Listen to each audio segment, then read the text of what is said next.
বাড়ির দিদি সুস্মিতা ব্যানার্জি। আজকের ব্লগটা আমি রাস্তা থেকে শুরু করছি। আজকে আমি সকাল সকাল বেরিয়ে পড়েছি। কোথায় যাচ্ছি, কি করছি সবই তোমাদের কাছে শেয়ার করব। তাহলে আমার সঙ্গে থাকো, দেখতে থাকো বাড়ির দিদি সারাদিন কি করছে, কীভাবে সারাদিন কাটাচ্ছে। আমাকে তো দেখো, জানোই তো আমাকে ঘর বার সব সামলাতে হয়। আজকে সকালে উঠে হঠাৎ আমার রুমকি ফোন করে বললো তার শরীর খারাপ, সে আসতে পারবে না। মোটামুটি ঘরের কাজ কমপ্লিট করে এখন যাচ্ছি দোকানে। তাহলে দেখতে থাকো।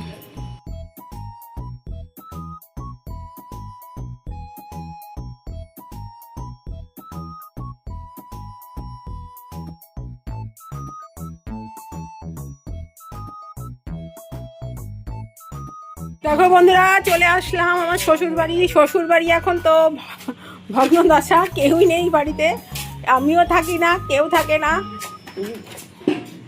দেখতে পাচ্ছ বাড়ির অবস্থা, বাড়ির ঘর সংসার সব ধুলো পড়ে গেছে। আমরা কেউ থাকি না এখানে। ব্যানার্জি বাবু এসেছে, বাড়ুজ্জে দাদা এসেছে, ওই যে ব্যানার্জি দাদা এসে এখন তার বাবার বাড়ি পরিষ্কার করছেন। উনি ওনার কাজ করছেন, আমি আসলাম।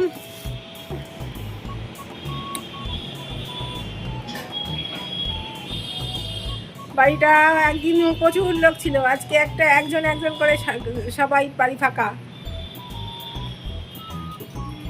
বাবা মা চলে গেল, বদ্দা গেল, মেজ বউ চলে গেল, মেজদা চলে গেল, সেজ বউ চলে গেল, আর তাদের পার্টনাররাও এখন এখানে থাকে না, আমিও থাকি না। বাড়ি আজকে ফাঁকা। তোমার শ্বশুরের সাজানো বাগান আজকে সব শুকিয়ে গেছে, সবাই কেউ আর থাকে না এখানে। দেখেছো আমার শ্বশুর বাড়ি দেখো, এটা আমার শ্বশুর বাড়ি।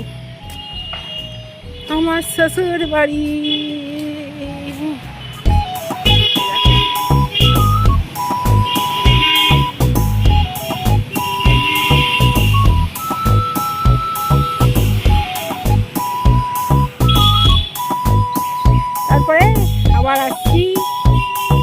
দেখো এবার কি করি। তৈরি হয়ে বেরিয়ে পড়লাম আমরা দুজনেই, রিক্সা করে চলে গেলাম স্টেশন থেকে ট্রেনে একেবারে শিয়ালদা। কারণ হচ্ছে আর এর মধ্যে আমি বের করতে পারিনি ক্যামেরা। এই যে শিয়ালদা স্টেশনে নেমে ক্যামেরা বের করেছি, ফোন বের করেছি। তা এবার শিয়ালদা থেকে আমরা যাব বড়বাজার। সেই মতো আমরা চলে আসলাম বাস স্ট্যান্ডে। শিয়ালদা থেকে বেরিয়ে, কেন আমাদের কিছু কাজ আছে রাস্তায়, ওই জন্য আজকে সোজা বড়বাজার না গিয়ে আমরা রাস্তা থেকে মার্কেটিং করতে করতে বড়বাজার যাব। তাহলে দেখতে থাকো।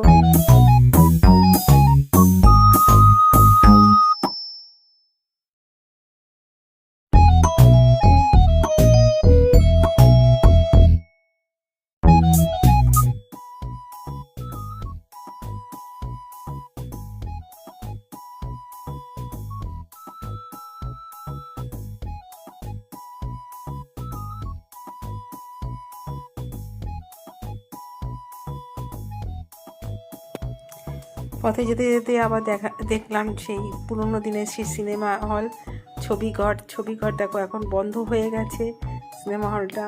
তা আমি একটুখানি ক্লিপটা নিয়েছি, কারণ এই সিনেমা হলে কোনো দিনই আমি যদিও সিনেমা দেখতে আসিনি। মার কাছে গল্প শুনেছি, বাবার কাছে গল্প শুনেছি, ব্যানার্জি বাবুর কাছে গল্প শুনেছি যে ছবিঘর সিনেমা হল ছিল, কিন্তু আমার কোনো দিন আসা হয়নি। এদিকে দেখো, রাস্তা দিকে দেখো কত কিছু পসরা নিয়ে বসেছে দোকান, বিয়ের কার্ড, ওদিকে ঠাকুরের জামা কাপড়, কত কিছু বিক্রি হচ্ছে। দেখেছো বন্ধুরা, আমার এইসব দেখলে না শুধু কিনতে ইচ্ছা করে। আর ব্যানার্জি বাবু তো আগে দৌড়েছে, জানে তো যে আমি ধরতে পারলেই বলবো যে এটা কিনে দাও, ওটা কিনে দাও, সেই জন্য আমি আগে দৌড়োই আমার হাত থেকে বাঁচার জন্য।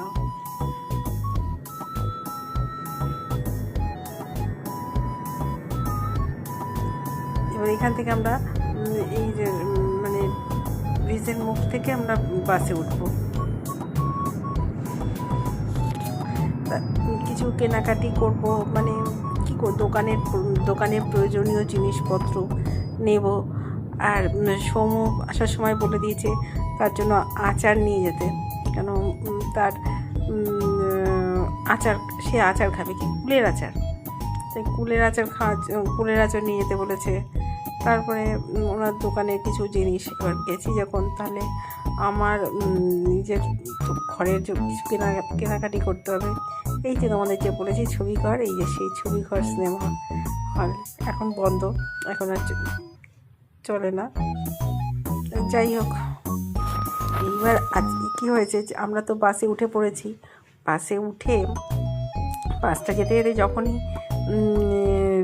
পৌঁছে গেছে কলেজ স্ট্রিটে গিয়ে দেখছি আমরা যে দেখতে পাচ্ছি যে বইপাড়াতে পঞ্জিকা বিক্রি হচ্ছে। আমরা তো প্রথম থেকেই বসে আছি, পঞ্জিকা খুঁজে পাচ্ছি না। ব্যানার্জিবাবু বড়বাজারে গেছে, তারা বলছে 2:30টার সময় যেতে। 2:30টার সময় তো সম্ভব না, এই কাস্টমার এসে পঞ্জিকা করছে। তা আজকে অবশেষে পঞ্জিকা পাওয়া গেছে। উনি একেবারে অনেকটা পঞ্জিকা নিয়ে নিয়েছি, যাতে রোজ খুঁজতে অসুবিধা না হয়। নিয়ে দেখো হাতে আর নিতে পারছে না, উনি কাঁধে নিয়ে তুলে নিয়েছে। এবার আরও কিছু বই কিনতে হবে। এবার কলেজ স্ট্রিট থেকে হাঁটা শুরু করেছি, বুঝেছো বন্ধুরা। এই হেঁটে আমরা এখন যাব সেই একেবারে বড় বাজার, ক্যানিং স্ট্রিট, বগেয়াপট্টি, লোহাপট্টি, সমস্ত কিছু কিন্তু হাঁটবো আমরা। চিন্তা করো কতটা আমি হাঁটছি, বুঝতে পারছো বন্ধুরা। আজকে ব্যানার্জিবাবু আমাকে হাঁটিয়ে নিয়ে যাচ্ছে। দেখো এখন আবার এখান থেকে বই কিনে নিয়ে আবার আমরা এলাম চিতপুরের ওই অপোজিটে, ওইখানে আবার কি কেনাকাটি করবে। আমি দাঁড়িয়ে রয়েছি, আমার কাজ সই। এবার বলে কি যে কিছু খাবে? না, হ্যাঁ খাবো, কিন্তু দিল্লি চাটের দোকান থেকে খাবো। চলে আসলাম দিল্লি চাটের দোকানে। ওখানে আমার দই বড়াটা খেতে ভালো লাগে।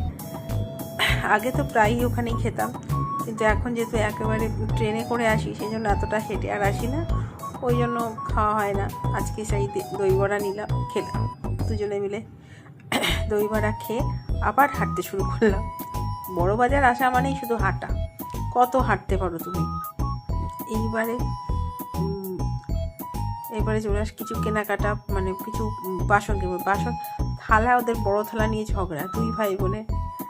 2টো থালা আছে তাতে হবে না, দুবেলা তো 4টে থালা লাগবে, তাই আবার থালা বাটি কিনে নিলাম কিছু। সেগুলো তো আর ভিডিও করিনি। রাস্তা দেখো, এদিকে রাস্তায় কত মানুষ, কত জিনিস বিক্রি হচ্ছে, দেখেছো। এখানে মাঝে একবার এসে কিছু কেনাকাটি করে গেছি।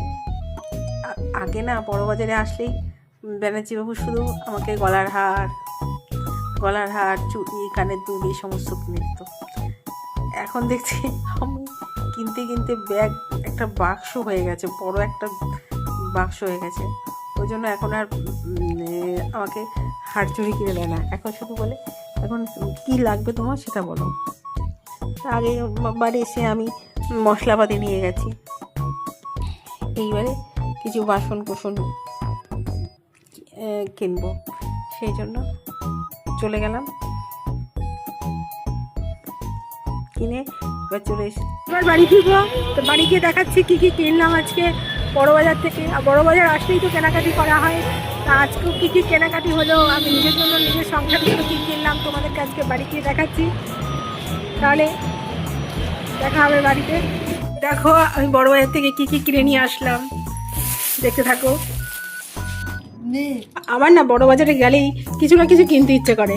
আজকে ওই জন্য থালা, গ্লাস, বাটি, আর এদিকে না দুটো আছে, 2 ভাই বোনের 2টো। আর এইদিকে লঙ্কার আচার, আর এটা হচ্ছে কুলের আচার, আর এটা হচ্ছে টক ঝাল মিষ্টি আচার, আর এইগুলো হচ্ছে অ্যাভোকাডো। এইগুলো দিয়েছি।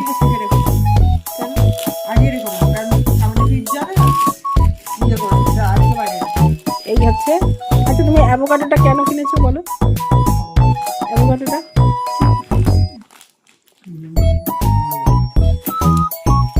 ये तो हमारे मुल्क का नहीं है ना, ये जो फल हमारे मुल्क का नहीं है, दूसरा मुल्क का है, इसलिए हम इसको ले आए हैं।